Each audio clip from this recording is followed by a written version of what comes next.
Have we been scouting pass rushers completely wrong this entire not explosive enough? But what if I told you some of the best pass rushers in football never had perfect measurements in the first place? What if the biggest secret to dominating NFL tackles has almost nothing to do with combine hype? Because after diving deep into years of NFL production, one truth keeps showing up again and again: power beats pretty.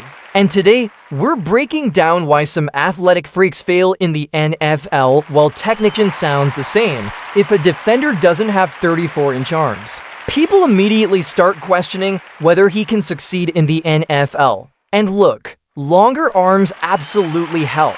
Nobody is denying that. Long arms allow defenders to strike first, create separation, and control blockers more effectively.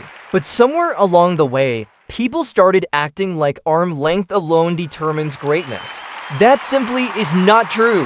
When you study many of the NFL's most productive pass rushers over the last decade, you notice something interesting. A lot of them didn't have elite measurements at all. They weren't built in a laboratory. They weren't combined superheroes.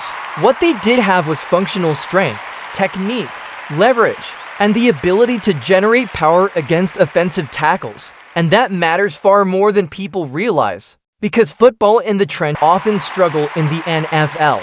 In college football, an explosive athlete can survive simply by outrunning weaker tackles around the edge. But in the NFL, tackles adjust quickly. If they know speed is your only weapon, they will sit on it all game long. They'll widen their stance. They'll force you deeper around the pocket. They'll stay patient. And eventually, you become predictable. That is where power changes everything.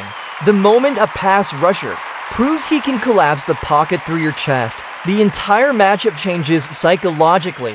Now the tackle starts worrying about getting driven backward. Now he starts bracing for contact. Now his balance changes. Now he hesitates. And hesitation in the NFL is deadly.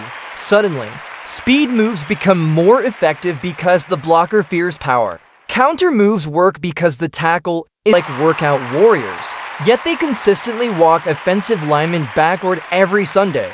Why technique ... And this is where football becomes far more technical than casual fans realize. The best edge rushers are masters of biomechanics. Everything starts with the stance. Great pass rushers waste almost no movement coming off the ball. Their first step is explosive. Their hips stay low, their feet stay balanced, their hands are prepared before contact even happens. Every detail matters. Let's use an example.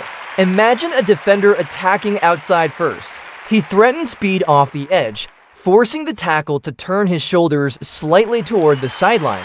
That tiny movement is critical because once the blocker loses square positioning, his base weakens. Now the defender converts speed into power, boom, directly into the chest. Suddenly the tackle is off balance. Football is not a track meet.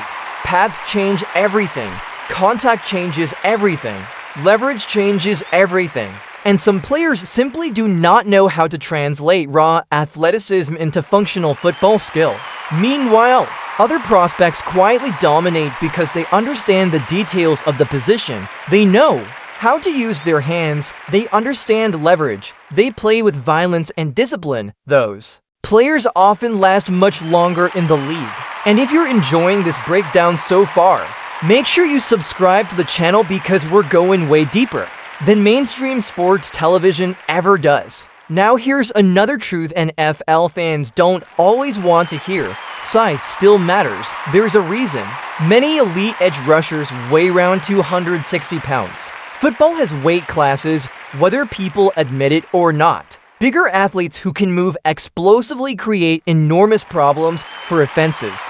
That doesn't mean smaller defenders create stars from role players, and honestly, this conversation connects to something much bigger happening in football right now: player development. The NIL era has completely changed how college athletes prepare for the NFL. A few years ago, many prospects rushed into the draft as quickly as possible because they needed financial security. But now college players can make serious money before ever reaching the NFL, and older prospects often offer that. They may not have the same long-term projection as a 21-year-old rookie, but they frequently arrive more prepared physically and mentally.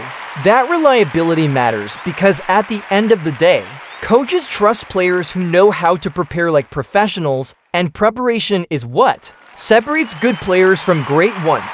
Talent alone is never enough in the NFL. There are thousands of talented athletes across football. What separates elite players is discipline, refinement, consistency, and technical mastery. That's true for pass rushers especially. Anybody can look explosive during drills. Anybody can post highlight clips against weaker competition. But can you beat an NFL tackle in the fourth quarter? When everyone in the stadium knows it's a passing situation, can you still generate pressure after taking punches for 3 straight quarters? Draft remains so difficult. Teams are not just scouting athletes, they are scouting football players, and there is a massive difference between the two. If you've made it this far in the video, drop a comment below and tell me this. Would you rather draft the elite athlete with raw upside, or the technically polished player who's ready right now? I genuinely want to hear your answer because NFL teams battle with that exact question every single year, and honestly, very soon.